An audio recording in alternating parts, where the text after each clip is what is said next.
అందరికీ నమస్కారం. Welcome to our channel. రోజువారీగా ఏ పని చేయాలన్నా ఎన్నో రకాలుగా ఆలోచిస్తూ ఉంటాము. శుభం జరుగుతుందా? ఏది జరిగితే శుభం జరుగుతుంది? ఏది చేస్తే అశుభం జరుగుతుంది? అనేది చాలా చాలా డౌట్స్ ఉంటాయి, కన్‌ఫ్యూజన్స్ ఉంటాయి. కొన్ని పనులకి శుభం జరిగేలా కూడా కొన్ని ఆలోచనలు, కొన్ని వేస్ కూడా ఉంటాయి. ఈ దారిలో వెళ్ళాలి, ఇలా చేస్తే ఇలా మంచి జరుగుతుంది అని. సో రోజువారీ చేసే పనుల్లో కూడా శుభం, అశుభం లాంటివి కూడా చాలా ఉంటాయి. సో ఇలాంటి వాటి గురించి మనం మాట్లాడదాం ఇవాళ. సో మనతో పాటు ఉన్నారు కేఎస్ఆర్ గారు. గురుగారు నమస్తే. గురుగారు, మగవాళ్ళు వారానికి ఒకసారో 4 రోజులకు ఒకసారి షేవింగ్ అనేది వెళ్తూ ఉంటారు, హెయిర్ కటింగ్ అని వెళ్తూ ఉంటారు. సో ఇలాంటి క్రమంలోనే ఇంట్లోకి షేవింగ్ చేసుకొని వచ్చిన క్రమంలో స్నానం చేసి లోపలికి రావాలి, ఇంట్లో అడుగు పెడితే అశుభం జరుగుతుంది, అలా రాకూడదు అంటారు. అసలు నిజానికి కటింగ్ కానీ షేవింగ్ కానీ అసలు ఏ రోజు చేసుకోవాలి, ఏ రోజు చేసుకోకూడదు? తప్పకుండా. అంటే మనకి మన శాస్త్రంలో అయితే కనుక ప్రతి దానికి కూడా ఒక విధి విధానాన్ని ఇటు ధార్మిక గ్రంథాల రూపేణా అయితే అవ్వచ్చు, వివిధ పురాణాల రూపేణా అవ్వచ్చు, ప్రతిదానికి కూడా ఒక నిర్దిష్ట రూపాన్ని అయితే కనుక వాళ్ళు తెలియజేశారు మనకి. సో మగవాళ్ళు వచ్చేప్పటికి ఏంటంటే ఏదైనా సరే ఇటు గడ్డం గీసుకోవటం అనుకోండి, లేదా జుట్టు కత్తిరించుకోవటం అనుకోండి, ఇవి ఏదైనప్పటికీ కూడా వాటికి సోమవారము, బుధవారము, శుక్రవారము అనుకూలమైన రోజులుగా చెప్పి ఉండటం అనేది జరిగింది.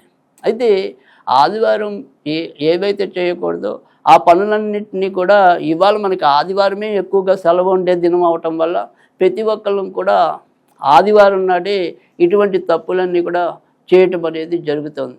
సో సోమవారం చేయటం వల్ల యశస్సు పెరుగుతుందని చెప్పి, బుధవారం చేసుకోవటం వల్ల సంపద కలుగుతుందని, శుక్రవారం చేసుకోవటం వల్ల లక్ష్మీదేవి ఎప్పుడు ఉంటుందని చెప్పి సోమ, బుధ, శుక్రవారాన్ని చెప్పడం అనేది జరిగింది. సరే మంగళవారం కనుక చేసుకుంటే కనుక ప్రమాదాలు జరుగుతాయని చెప్పి, శనివారం నాడు చేసుకుంటే కనుక ఆయుక్షీణమని, ఆదివారం నాడు కనుక చేసుకుంటే కనుక అనారోగ్యమని, గురువారం నాడైతే కనుక బుద్ధి బలాన్ని కోల్పోతామని చెప్పడం అనేది కూడా స్పష్టంగా ఒక్కొక్క రోజు ఏ రోజుకి ఏ ఉండే ఫలితం అనేది కూడా వాళ్ళు స్పష్టంగా ఉదాహరించడం అనేది అయితే జరిగింది. కానీ ఇందులో మనం ఏంటంటే కామన్గా అంటే ఖచ్చితంగా చెప్పాలి అంటే కనుక ఇటు ఏదైనా సరే ఇప్పుడు మాంసాహారం తినేవాళ్ళు కానీ, ఇలా మంగళ షాపులకి వెళ్ళే వాళ్ళు కానీ అందరూ కూడా మనకి తీరిక ఎక్కువ ఆదివారం ఉంటుంది. కానీ ఆదివారం సూర్యుడి యొక్క అనుగ్రహం మనకి కావాలి. అంటే మొత్తం కూడా ఆరోగ్యం భాస్కరాది విచ్ఛేద్ అన్నారు కాబట్టి మనకు వచ్చే ఆరోగ్యం అంతా కూడా సూర్యుడి వల్ల రావటం అనేది ఉంటుంది. కనుక సూర్యుడుగా మనకి పైగా కంటికి కనిపించే ఏకైక దైవమే ఆయన. సో సూర్యుడు అంటేనే చైతన్యం. కనుక సూర్యుడికి అవమానకరమైన పనులు మనం చేయకూడదు. అందుకని ఆ రోజు నిజానికైతే కనుక మాంసాహారం కానీ, తర్వాత ఇప్పుడు మీరు అడిగిన ఏదైనా సరే ఈ కత్తిలు కానీ ఇవన్నీ కూడా ఆ రోజు అసలు నిషిద్ధం. తర్వాత రెండోది ఏంటంటే ఇవాళ సరే సోమవారం అన్నాము, బుధవారం అన్నాము, శుక్రవారం అన్నాము, ఆ రోజులే వెళ్దాం అనుకుంటారు. కానీ మాకు ఆ రోజు పొద్దున 6 నుంచి 4 దాకా డ్యూటీ అండి. అంటే ఇప్పుడు అన్నీ కూడా 3 రకాల షిఫ్ట్లు కదా. సో ఈ 3 రకాల షిఫ్ట్లో మాకు పొద్దునే వెళ్ళడానికి అవ్వదు. నేను పొద్దున వెళ్దాం అనుకున్నా కూడా మంగళ షాప్ వాడు ఉండడు, ఆయన షాప్ తెచ్చేప్పటికి 8 అవుతుందో 9 అవుతుందో చెప్పలేము. మరి అప్పుడు మా పరిస్థితి ఏంటి అనేది కూడా ఉంటుంది.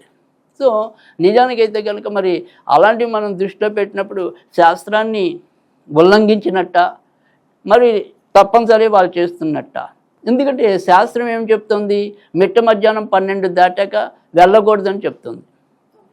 సో ప్రత్యేకంగా మరీ ముఖ్యంగా చెప్పాలి అంటే కనుక ప్రదోష వేళం అంటే సాయంకాలం ఇంచుమించుగా 6:30 నుంచి ఇంకా రాత్రిలోపు అసలు వెళ్ళకూడదని కూడా చెప్తుంది. సో అందుకని మరి ఖచ్చితంగా వెళ్ళకుండా ఉండాలంటే ఎలా అవుతుంది? కానీ శాస్త్రం ప్రకారం అయితే మాత్రం ఖచ్చితంగా వెళ్ళకూడదు. తర్వాత రెండోది వచ్చేప్పటికి ఏంటి, మనం ఎప్పుడైనా సరే ఇటువంటి జుట్టు కత్తిరించుకోవడం కానీ ఇలాంటివన్నీ కూడా అపర్ణ వేళలో అసలు చేసుకోకూడదు. అంటే సరే మనం ఏదైనా సరే మిట్ట మధ్యాహ్నం మళ్ళీ 12 నుంచి 2 మధ్య కూడా ఎట్టి పరిస్థితుల్లో కూడా వెళ్ళకూడదు. ఎందుకనంటే ఆ సమయంలో సాధారణంగా పితృ కార్యక్రమాలు అంటే ఏదైనా సరే చెడు కార్యక్రమాలు ఉంటాయి కదా, అశుభ కర్మలు ఉంటాయి కదా, అలాంటి అశుభ కర్మల్లో కూడా కొంతమంది ఆచారం ప్రకారం జుట్టు కత్తిరించాల్సి ఉంటుంది. కనుక అలాంటివన్నీ ఆ సమయంలో చేస్తాం తప్ప దైవిక కార్యక్రమాలు అనేవి ఆ సమయంలో చేయం. కనుక 12 నుంచి 2 మధ్య సమయం కూడా నిషేధం. కనుక ఆ రకంగా మరి అందరం కూడా మరి పాటించడము అంటే కనుక పాటించే వరకు అంటే మనకి అంతవరకు వీలుందో అంతవరకు కూడా సాధ్యమైనంత వరకు కూడా వాటికి మనం ప్రాధాన్యత ఇచ్చుకోవటం వల్ల కూడా మన ఆచారాలు మరుగున పడకుండా ఉండటం అనేది ఒకటి. రెండోది మన ఇంట్లో ఎప్పుడు కూడా శుభాలనేవి కూడా సరిగ్గా ఉండటం అనేది సక్రమంగా ఉండటం అనేది కూడా మనకి వనగూడే ప్రయోజనం. తర్వాత మరి బయటికి వెళ్ళొచ్చాక అంటే ఈ మంగళ షాప్కి వెళ్ళొచ్చాక తిరిగి మళ్ళీ మనం ఇంట్లో స్నానం చేయాలంటే ఖచ్చితంగా చెయ్యాలి. అంటే కేవలం అదేదో అంటో సొంటో అని కాదు, అక్కడ వాళ్ళు ఉపయోగించే ఏవైతే వివిధ పనిముట్లు అనేవి ఉంటాయో ఒక్కోసారి వాటి ద్వారా కూడా బ్యాక్టీరియా రావటం అనేది అవకాశం ఉంటుంది. సో మనకి కరోనా సమయంలో కూడా అక్కడ ఎలాంటి నిషేధాలు విని ఉన్నామో తెలుసు. సో అందుకని అలాంటివి ఏమైనా సరే ప్రమాదం ఇబ్బంది అనేది ఉంటుంది కనుక వాళ్ళని మనం అశౌచం అన్నట్టుగా భావించకల్లా. సో వాళ్ళు వాడే ఏవైతే చాకు ఉండొచ్చు, బ్లేడ్ ఉండొచ్చు, ఇంకోటి ఉండొచ్చు. సో వాటి వల్ల ఒక్కోసారి ఈ బ్యాక్టీరియా అనేది అందరికీ ఫామ్ అవ్వడానికి ఉంటుంది. అందుకని మనం ఏదైనా సరే చక్కగా శుభ్రంగా స్నానం చేస్తే కనుక అలాంటివి ఏవైనా సరే మనకి ఎక్కువ ఇబ్బంది కలిగించుకోకుండా బయటకు రావటం అనేది ఉంటుంది. తర్వాత రెండోది వచ్చేప్పటికి ఏంటంటే ఒక్కోసారి చిన్న చిన్న ఘాట్లు ఎక్కడైనా పడవచ్చు తల మీద. సో అలాంటివి ఏమన్నా ఉన్నా చన్నీటితో అది చేయటం వల్ల మనకి ఆ రకంగా అది గాయం పెద్దది అవ్వకుండా అంటే కొంతమంది వాత శరీరం ఉందనుకోండి అవి కొద్దిగా ఇన్ఫెక్షన్ అవుతాయి. సో అందుకని మనం అన్ని పూర్వీకులన్నీ కూడా ప్రతిదీ ఆలోచించే ఆ రకంగా మనకి ఏర్పాటు చేయటం అనేది జరిగింది. సో ఈ రకంగా మరి ఎప్పుడైనా సరే ఈ సౌరశాలకు వెళ్ళేప్పుడు ఈ రకమైన జాగ్రత్తలు తీసుకుంటే మంచిది. కానీ గురుగారు మరి తిరుపతి వెళ్ళినప్పుడు 24 గంటలు 365 డేస్ 365 రోజులు కూడా 65 రోజులు కూడా మొత్తం అక్కడ ఎన్నో సన్నిధాలు ఉంటాయి రైట్. అవును, అది కళ్యాణ కట్ట అని చెప్పి అంటాము. ఆ కళ్యాణ కట్టలోకి వచ్చేప్పటికి ఏంటంటే అది భగవంతుడికి మనం అర్పిస్తున్నాం, మన సొంతం కోసం వెళ్ళటం లేదు కాబట్టి భగవంతుడికి అర్పించేవి ఎప్పుడైనా సరే అక్కడ దోషం ఉండదు అని చెప్పి. కనుక అలాంటి ఏదైనా సరే తిరుపతి అవ్వచ్చు అంటే ఇప్పుడు ఎప్పుడైతే తిరుపతి మనకి అక్కడ ఆ రకమైన కళ్యాణ కట్ట ఉందో ఇప్పుడు అలాంటివన్నీ కూడా ఇంచుమించుగా అంటే సింహాచలంలో కూడా ఎప్పటి నుంచో మనకు ఉండేది. కాకపోతే ఇవరకు ఏంటంటే శైవ క్షేత్రాల్లో ఎక్కువగా ఇటువంటివి కనబడేది కాదు. ఇప్పుడు శ్రీశైలం అన్ని చోట్ల కూడా ఈ రకంగా తలనీలాలు సమర్పించుకోవటం అనేది అయితే ఉంది. కనుక అది భగవంతుడి యొక్క అంటే భగవంతుడికే ఇచ్చేస్తున్నాం. అంటే మనం ఏదైనా సరే మన శాస్త్రం కూడా ఏం చెప్తుంది, మీరు చెడు చేసినా మంచి చేసినా కూడా అది భగవతార్పణం అనుకోవాలి.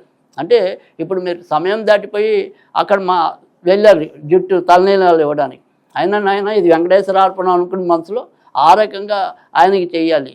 సో ప్రతిదీ కూడా భగవంతుడి అర్పణం మనం చేసేది ఏదైనా కూడా అక్కడ ఉండే పాపము పుణ్యం అంటే మనది కాదు. అక్కడ పాపం 9ంటికి 10ంటికి కూడా మనకి వెంట్రుకలు తీయడానికి కూర్చోపెట్టింది ఆ యొక్క యాజమాన్యానికి చెందుతుంది. అందుకే నాకు అలాంటి చోట మనం ప్రతిదీ కూడా ఆ భగవతార్పణం అనుకుని ఆ రకంగా చెయ్యాలి.